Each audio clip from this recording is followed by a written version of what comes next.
A Day in the Life of the Ass Man by Saul Deeson. It's early March and I wake knowing the second leg of our Champions League round of 16 tie is upon us. At the halfway stage we lead by a single goal, an away goal, and tell myself as I'll suggest Saul tell the players not to be complacent. Complacency is such an awful thing, it's so hard to spot. But today I'm not complacent, I'm confident, it'll be a good day.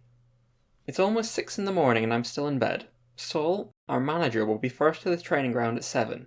I say first, but in reality Hayley, our cleaning lady, will claim that accolade. Gary from the kitchen will also be there before the bus, but it sometimes seems like Saul never leaves. Me, I like to arrive second. As the assistant manager, I feel it's an important standard to set. I look at the clock beside my bed, bleating like a sheep, and decide I'll have another few minutes because I can. When I rise, I go to my wardrobe and look wistfully at my dust-laden suit, unsure when it was last employed. I brush away the cobwebs and take my tracksuit. Over breakfast, I read an article on how Mikel Arteta escaped Guardiola's clutches. Did Pep forget to offer him a new contract, I wonder? The whole notion of an assistant manager transcending the role of right-hand man is sickening to me. My girlfriend catches my dour expression. Chin up, she says. This morning I heard that games company is making one called assistant manager. Sega, I think. That's what you play, isn't it? I'm coy, telling her no, but my reaction to her mispronunciation of Sega sells me short. They don't even make the game. Placing my hands on hers, I tell her it's just a game, nothing serious. It'd be nothing on me if the fans knew I played it. There are far worse names than laptop manager, laptop assistant manager in my case. But I've spent the past 8 months climbing off the marble pedestal she put me on like one of the legends outside the ground.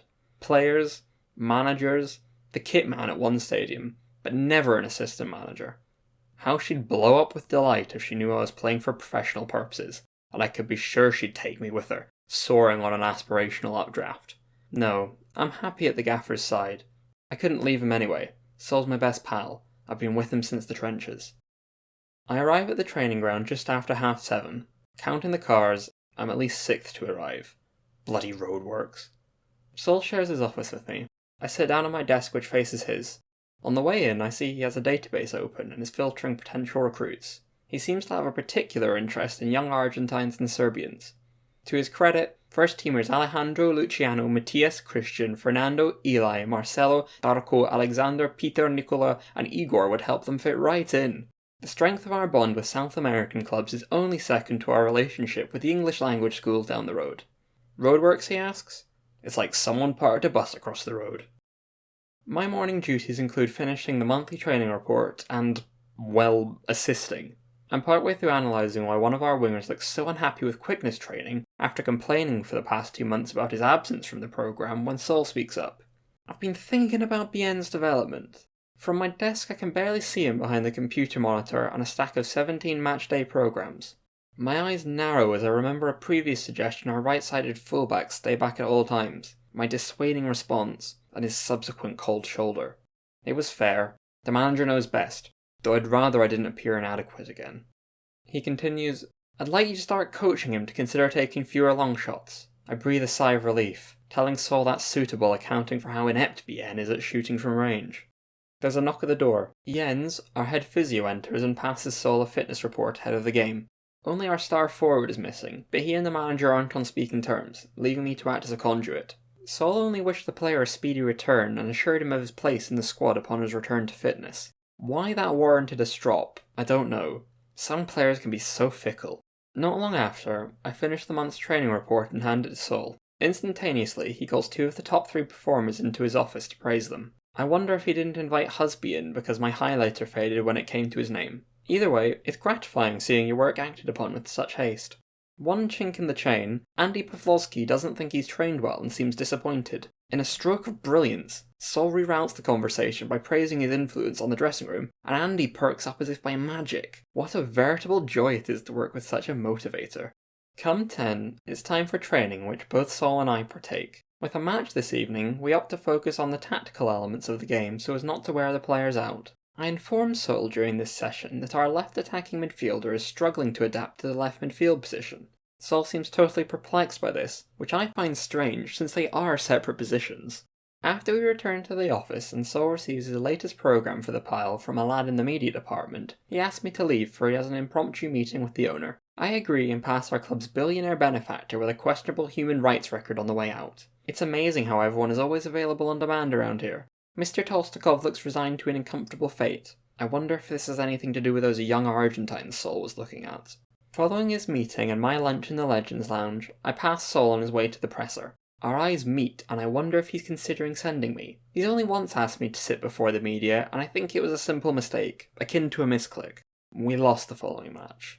In the run-up to our game, we prep the team with pre-match instructions. The atmosphere is about average, and most of the team are generally interested in what you have to say, I informed Saul, having counted the number of players on their phones. I admire the manager's dedication. He's so in the zone, he appears to ignore me. We're going to go with our 4-4-2 formation today. There was very little reaction from the squad, I whisper in his ear, trying not to disturb the delicate dressing room dynamics he's carefully cultivated.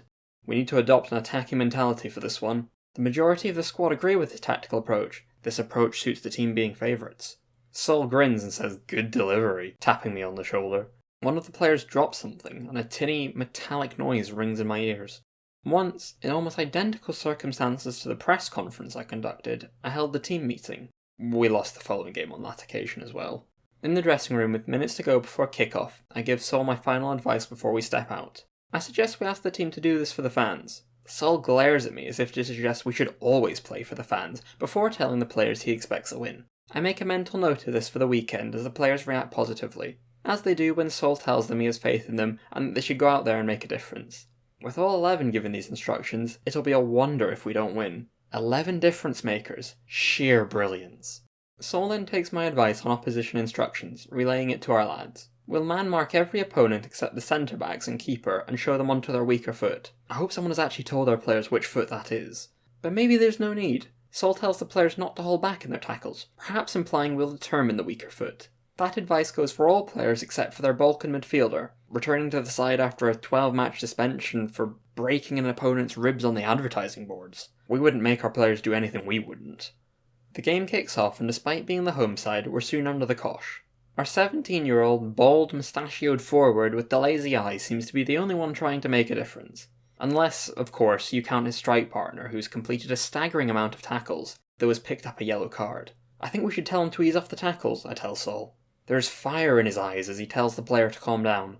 3 minutes later, we're reduced to 10 men when he receives a straight red for a Johnson-style rugby tackle. He is number 10, I suppose.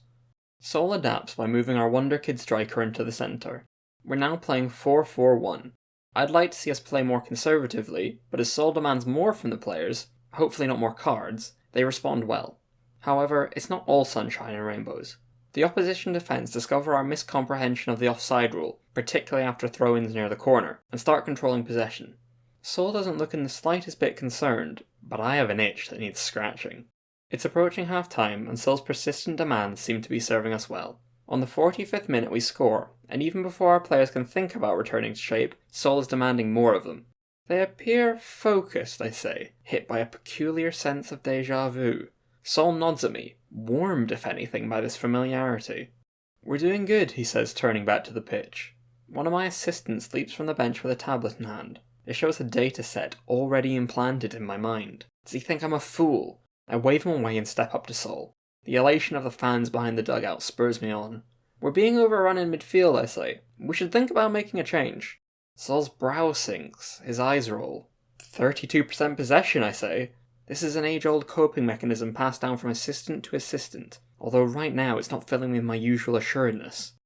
"Who do you think you are?" Saul asks. "Sam from the Red Tops. Next you'll be asking how a goal on the cusp of half-time alters the game. We're playing 4-4-1 wide and direct.